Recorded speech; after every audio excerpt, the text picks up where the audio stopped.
Terima kasih pimpinan dan rekan-rekan anggota yang kita masih sempat hadir balik dari Dapil ini menghadapi dua narasumber kita yang sungguh luar biasa, juga sahabat-sahabat di Zoom. Terima kasih teman-teman, nanti gantian kalau sempat. Pertama-tama saya mengucapkan terima kasih untuk Bang Firman Wijaya dan juga Profesor Ezekiel untuk pandangan dan masukannya yang menurut saya sangat bermanfaat bagi kami di Komisi 3 yang akan menuntaskan kerja politik yang ditunggu publik ini. Tadi pimpinan sudah sampaikan, bukan mau melambat-lambatkan, tapi memang kita harus berdialog lama, panjang, untuk mendapatkan substansi yang pas. Undang-undang ini barangkali kita buat bukan untuk kita, untuk yang akan datang. Dan kita nggak ingin juga nanti diklaim untuk, waduh kok undang-undangnya begini.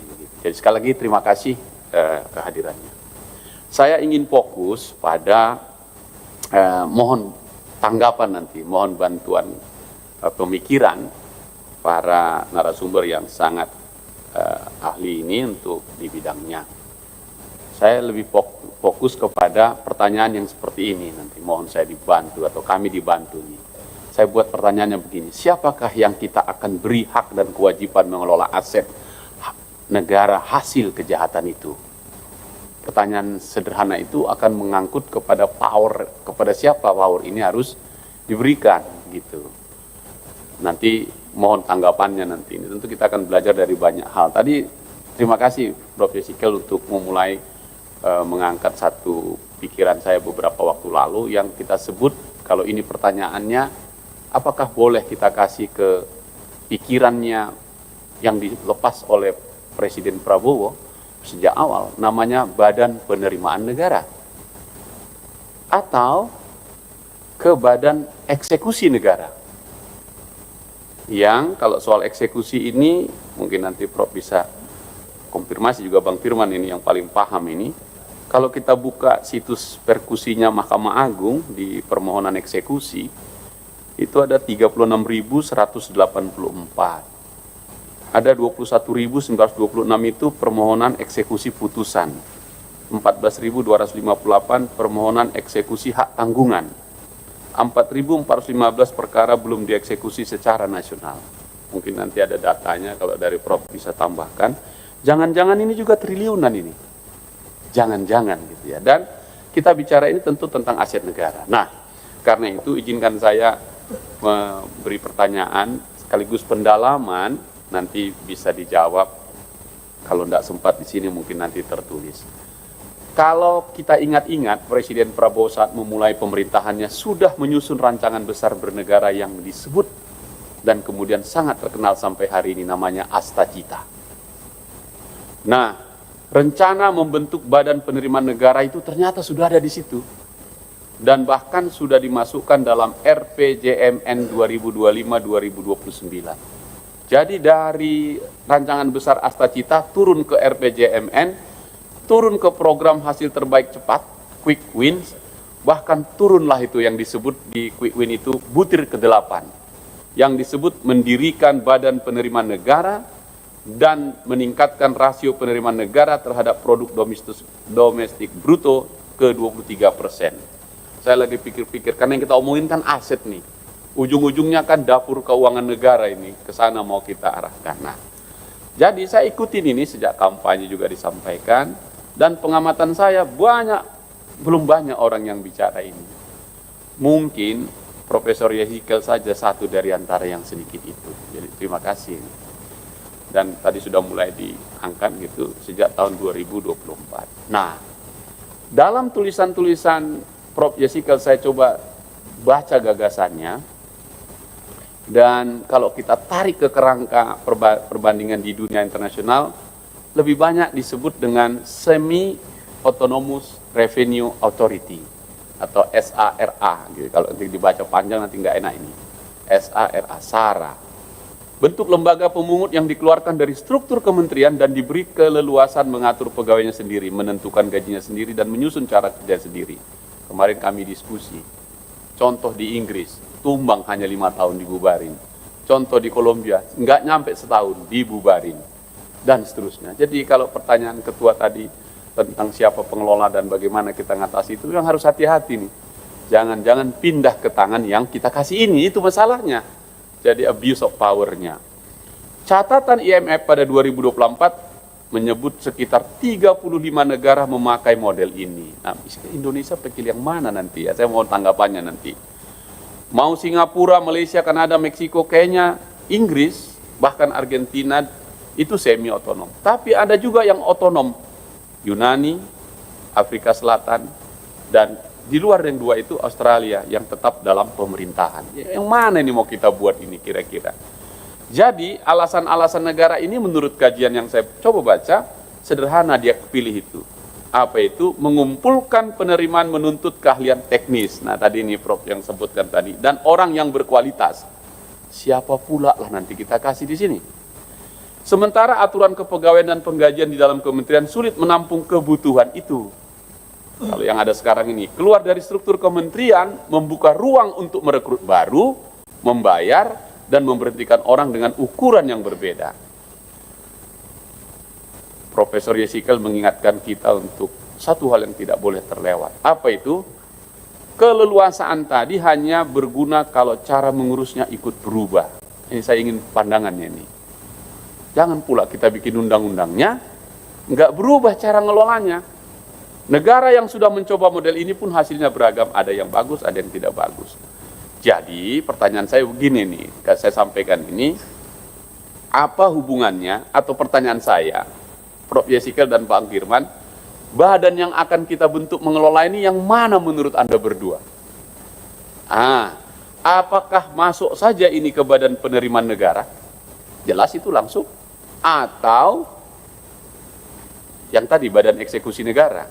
Atau apa namanya? Nah, itu dalam kaitannya undang-undang perampasan aset.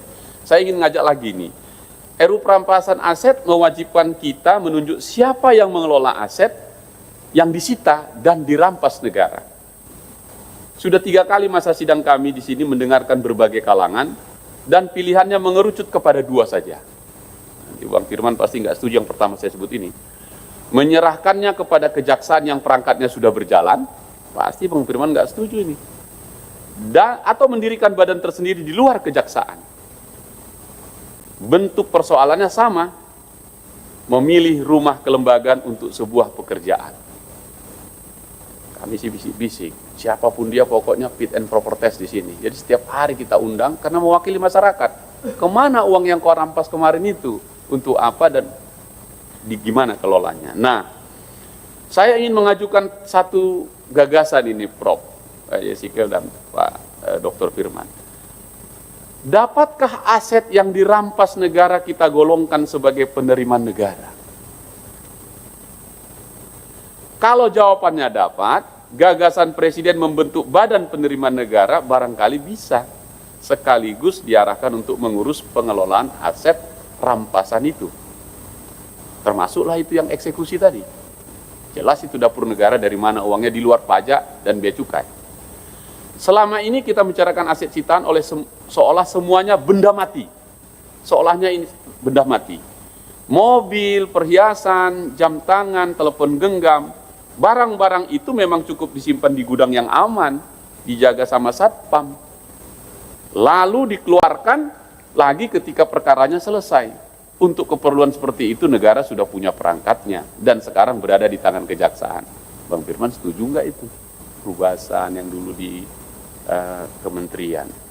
Persoalan muncul ketika yang disita ternyata yang disebut Bang Roni tadi, ketua, benda yang masih hidup yang disita. Kebun sawit yang harus dipanen, konsesi tambang dengan alat beratnya, kapal tongkang yang menuntut dok, peternakan berisi ribuan ekor sapi, hotel yang masih menerima tamu, pabrik yang masih berproduksi, rumah sakit swasta yang masih melayani pasien, perkebunan tebu beserta pabrik gulanya, armada truk logistik, perusahaan yang masih menggaji ribuan pekerja. Tidak ada gudang di negeri ini yang sanggup menampung benda semacam itu. Kalau begitu yang manalah mereka ini? Saya minta nanti tanggapannya ini. Aset yang hidup hanya bertahan nilainya kalau terus dijalankan Dan menjalankan berarti mengeluarkan uang lebih dulu. Beli solar, bayar pemanen, perbaiki jalan, dan lain-lain. Itulah yang sebabnya di Kolombia dibubarin. Bahkan di Inggris, lebih besar biaya menjalankannya daripada hasil yang didapatkannya. Ini yang kemarin kita sebut, jangan merampas kalau ujung-ujungnya jadi ampas. Nah, ini pertanyaan-pertanyaan kritis saja. Nah, sekarang tersedia jawabannya, kira-kira menurut kita seperti apa. Toh perkara itu selesai 3-4 tahun. Mengambang ini barang ini mau diapain. Kebun sudah jadi semak sebelum palu diketuk, dan yang diterima negara tinggal tanahnya saja. Nah, itulah yang sekarang terjadi di Satgas PKH misalnya. Agrinas disuruh mengelola hasil tadi sitaan itu, tetapi tidak ada biaya mengelolanya. Hilanglah itu nilai kebunnya. Nah, kalau kebun terus dipanen selama perkara berjalan, hasil panennya masuk ke kas negara setiap musim, atau sekitar perkaranya selesai kebun baru dijual. Boleh nggak dijual itu ketika dia disita misalnya lagi. Ada yang bilang pinjam pakai dan seterusnya, pinjam pakai dan seterusnya. Kalau dibiarkan negara kehilangan keduanya, ini jadi dilematis ini. Kalau begitu pada akhirnya saya menyimpulkan bahwa merawat aset yang disita dan dirampas adalah cara negara menyelamatkan uangnya sendiri. Pekerjaan itu berada persis di wilayah penerimaan negara. Sebab yang kita jaga di sana adalah nilai yang kelak masuk ke kas negara. Bagaimana pandangan Prof. Yesikel ini dan juga Bang Firman? Dari sudut itulah saya kira gagasan Presiden untuk membentuk badan penerimaan negara, saya tambahkan badan eksekusi negara yang putusan-putusan sudah ingkrah. Selama ini kita membicarakannya hanya sebatas pajak dan bea cukai. Nah, dari sanalah sebagian besar penerimaan datang. Ada bedanya ini. Untuk menaikkan penerimaan pajak, negara harus menggali sesuatu yang belum ada di tangannya. Sedangkan aset rampasan sudah berada dalam genggaman dan tinggal dijaga supaya tidak susut sebelum sampai. Apakah masukin ke bea cukai? Bukan, badan penerimaan negara yang lain gitu. Nah, kesimpulan saya ini, singkat terakhir, saya belum tiba pada kesimpulan, meskipun ini kesimpulan. Badan itu yang harus mengurusnya siapa ya? Mohon ini tanggapannya berdua ini narasumber. Kita sadar betul, merawat kebun memang bukan pekerjaan orang pajak. Apalagi jaksa. Yang ingin saya tanyakan kepada Prof. Yesikel dan Bang Firman Wijaya, kerangka tata kelola yang Bapak bikin, gagasan yang Bapak buat, boleh nggak kami pinjam itu untuk menjawab 3 hal sekaligus. 1, siapa yang menjalankan aset selama perkara berjalan, dari mana biayanya, dan kepada siapa hasilnya dipertanggungjawabkan. Kira-kira mudah-mudahan itu bisa menjadi trigger saja nih pimpinan, karena bagi saya RUU perampasan aset memang bukan ditujukan untuk menambah kas negara, melainkan mencabut hasil kejahatan dan memisahkannya dari pelaku. Tetapi setiap perampasan menciptakan kewajiban baru bagi negara, yaitu memelihara apa yang sudah diambilnya. Sebab pada akhirnya memisahkan harta dari pelakunya hanya separuh dari keadilan itu. Separuh sisanya terletak pada apakah harta itu masih berguna kita sampaikan ke tangan negara. Ini pertanyaan saja. Ini profesor dan doktor kita, Bang Roni juga di sebelah saya, doktor baru, pasti dia senang dengan challenging dari saya ini. Ini sekedar permintaan saja, mudah-mudahan bisa dijawab. Kalau nggak bisa dijawab nanti bisa tertulis. Terima kasih pimpinan.